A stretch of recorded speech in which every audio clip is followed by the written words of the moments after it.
Hey, Coach, welcome to our YouTube channel. Make sure you subscribe down below and click up above. That way you'll be notified of everything that kind of comes through. If you're looking to win championships, if you're looking to have a messy basement like this, but a basement like this, go down over and check out teachhoops.com for coaches who want to get better. It's the resources, it's mentoring, it's the one-stop shop for basketball coaches. Go over and check it out. Have a great day. All right, here we go. Welcome to High School Hoops. Coach is laughing because of my topic this week, and it's good because it's kind of an open-ended one, which I think is a good one. So today we're going to talk about what I refer to as the regrouping of summer, and here's what I mean by this, Coach, and then you can tell me what you think. So season ends. We're late. We're one of the latest ending basketball seasons in the country. I think California might be later, but we end around NCAA Sweet 16 time, mid March usually is when we end, mid to end of March. Anyway, then you have your banquet, you collect your stuff, and then you send them off into the world because we can't do anything with them in our state until summer. So it's kind of hands off at that point. So it's kind of like you open the barn door and they walk out and they're out in the field at that point and they're going out for track or, they're working on their grades or they're getting a job or whatever.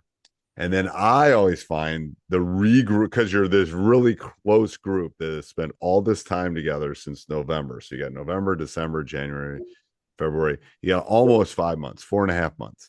And then you say goodbye and the group was never going to be the same again, obviously, because people are graduating, and then you try to regroup and get ready for summer ball. And, what are we going to do? And when are we going to open the gym? And what skills are we going to work on? Are we going to go and play any leagues? Are we going to go to any tournaments? Blah, blah, blah. I have found it's harder to regroup in summer, especially with AAU and all those things now.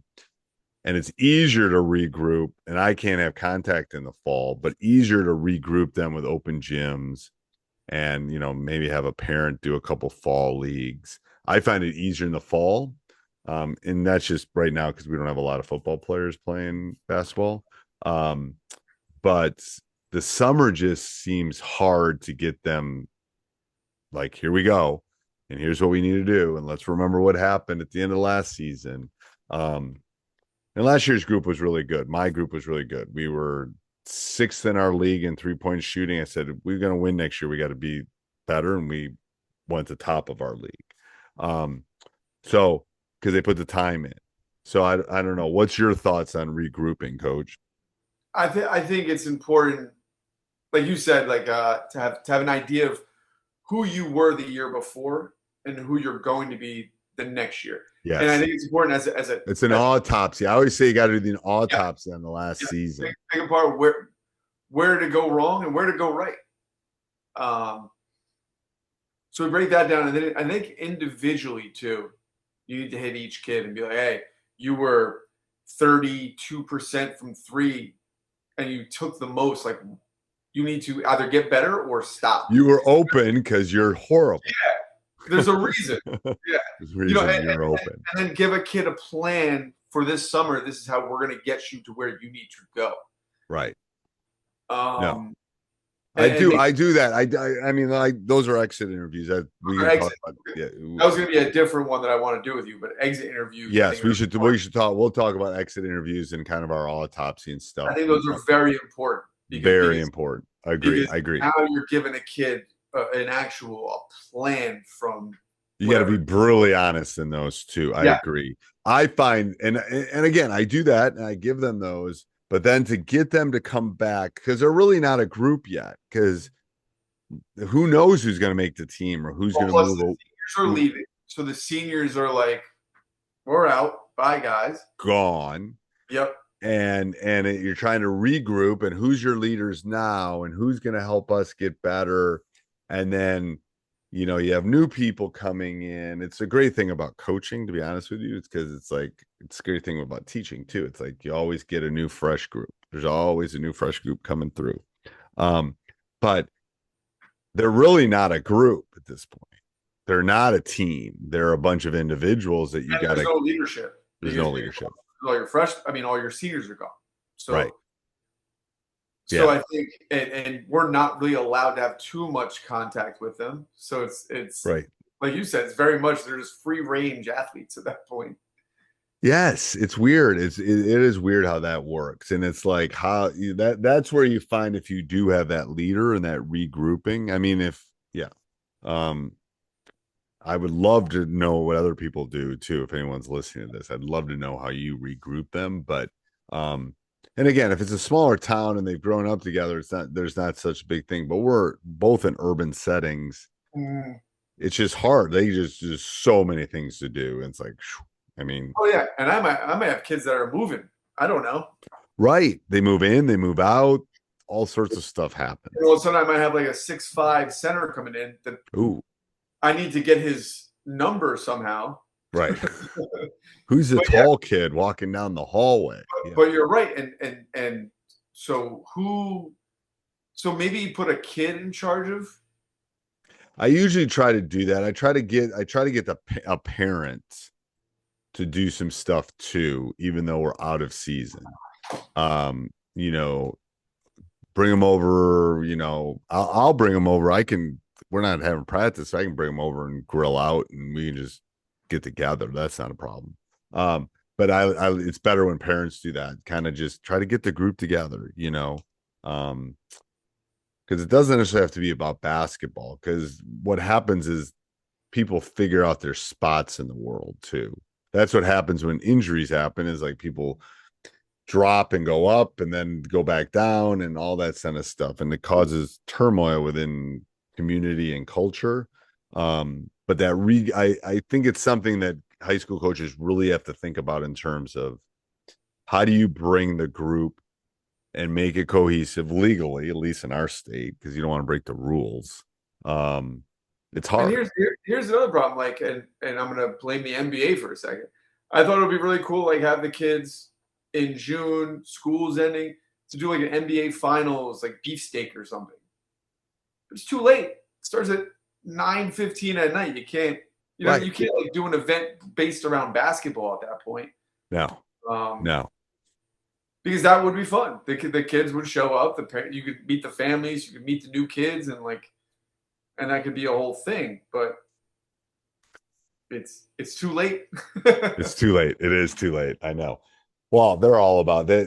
Yeah, don't even get me started on start times. It's like watching Big Ten basketball during the season. It's like one starts at 9 a.m. The other one starts at 4:38, and then there's one. Oh wait, there's one at 9:30 because they're playing UCLA tonight. It's like, what?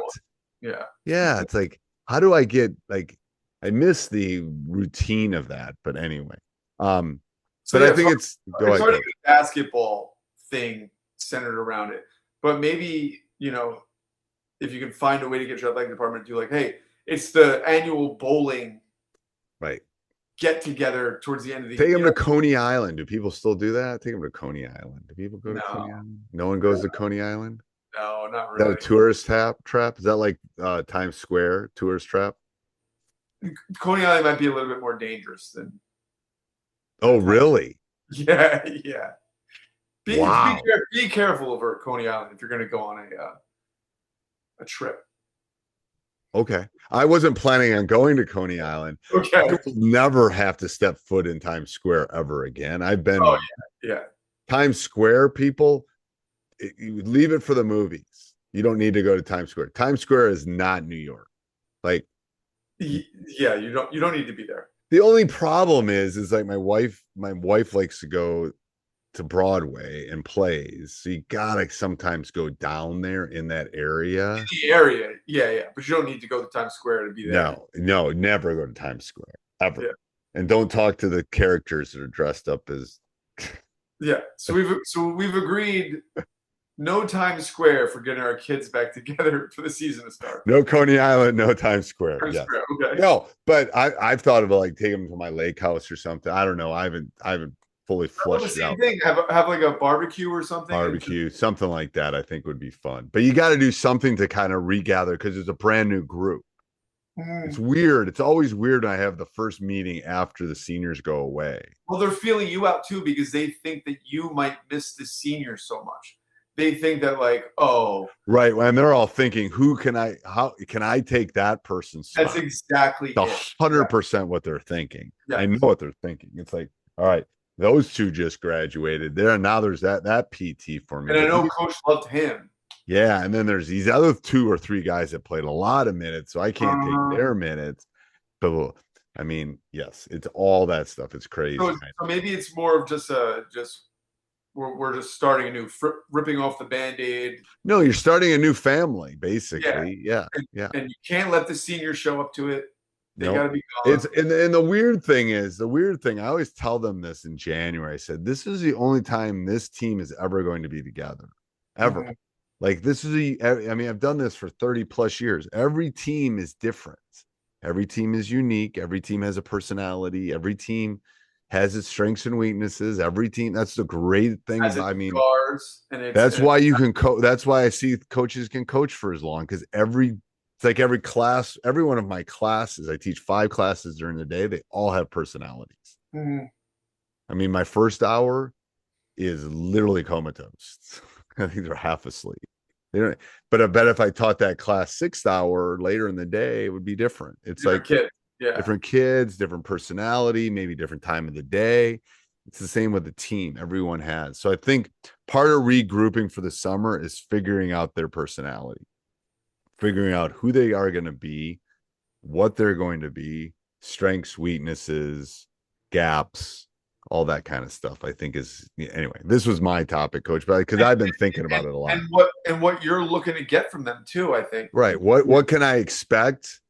Yeah, because if I'm not looking to get anything from you this year, I'm just gonna be really interested in like your life, and I don't get picked up on basketball, but if I need you to be somebody, I'm gonna be like, hey, how come you haven't been rehabbing your wrist? Or how can I work on that horrible shot of yours? Yeah, like what's our plan? Exactly. I agree. All right. Until next week, Coach. Hey, Coach, so glad you enjoyed the video. I hope you enjoyed it a lot. Actually, if you did, subscribe and like, and then go over and check out teachhoops.com for coaches who want to get better.